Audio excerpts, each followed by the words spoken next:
ముఖ్యమంత్రి చంద్రబాబు నాయుడు ప్రవేశపెట్టిన మహిళలను స్త్రీశక్తి పథకం నేడు విజయవాడలో ప్రారంభించిన నేపథ్యంలో అనకాపల్లి పట్టణంలో స్థానిక ఆర్టీసీ డిపోలోని ఆర్టీసీ మేనేజర్ ప్రవీణ్ ఆధ్వర్యంలో మహిళలకు ఉచిత బస్సు కార్యక్రమం చేపట్టారు. ఈ కార్యక్రమానికి ముఖ్య అతిథిగా హోంమంత్రి అనిత, అనకాపల్లి శాసనసభ్యులు Konathala Ramakrishna, collector Vijayakrishna, joint collector Jahnavi, మాజీ శాసనసభ్యులు వీల గోవింద సత్యనారాయణ, ఎమ్మెల్సీ బుద్ధ నాగ జగదీశ్వరరావు తదితరులు పాల్గొన్నారు.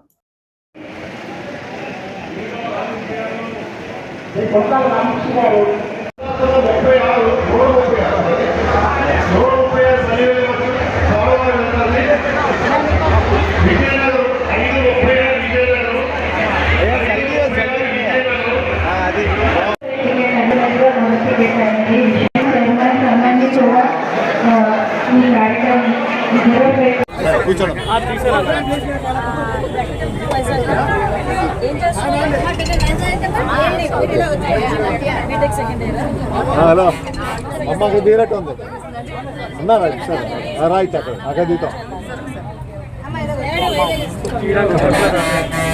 హలో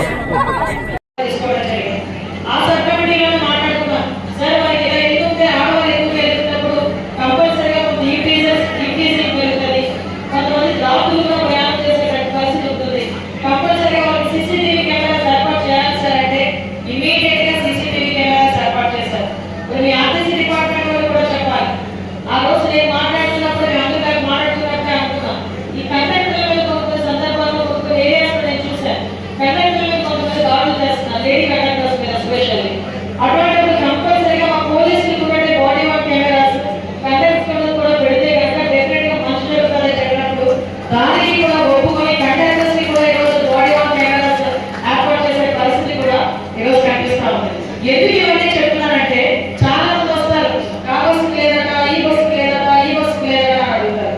వాళ్ళు వచ్చి ఫీల్డ్ లో ఏ రోజు కూడా బస్సు అయితే బాగా పోరాడు. ఈ రోజు ఎందుకంటే వాళ్ళు చెప్తారు, ఈ అనకాపల్లి డిపోలో 89% ఈ 5 బస్సులు ఎక్కువ మంది ఎక్కుతారు. అంటే ఇది పేదవాళ్ళకి, బడుగు బలహీన వర్గాల వాళ్ళకి వాళ్ళు వే చేయలేకపోతే ఇప్పుడు మీకు వచ్చే 10,000 రూపాయల జీతంలో మీరు ఎక్కడికి వెళ్ళి ఉద్యోగం చేయాలి. 10,000 రూపాయల జీతం, 12,000 రూపాయలు, 15,000 రూపాయల జీతం వస్తుంది.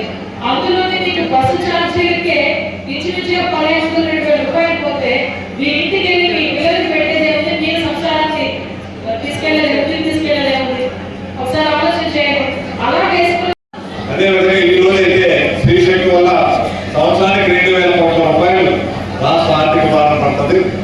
కానీ ఇప్పుడే సీఎం గారు చెప్పారు 2,50 లక్షలు పైబడి ఉన్నటువంటి మహిళా సోదరులకు ఉపయోగపడే మంచి కార్యక్రమం. గతంలో అయితే మేము ఎన్నికల్లో చెప్పేది జిల్లాలో అని చెప్పాను, జిల్లాలో మీరు ఎక్కడ తిరిగినా ఉచితున్నారు. కానీ ముఖ్యమంత్రి గారు విశాల హృదయంతో జిల్లా ఉంటే కాదు రాష్ట్రంలో మీరు ఎక్కడ తిరిగినా ఉచితంగా ఇస్తారని చెప్తున్నారు. తల్లులు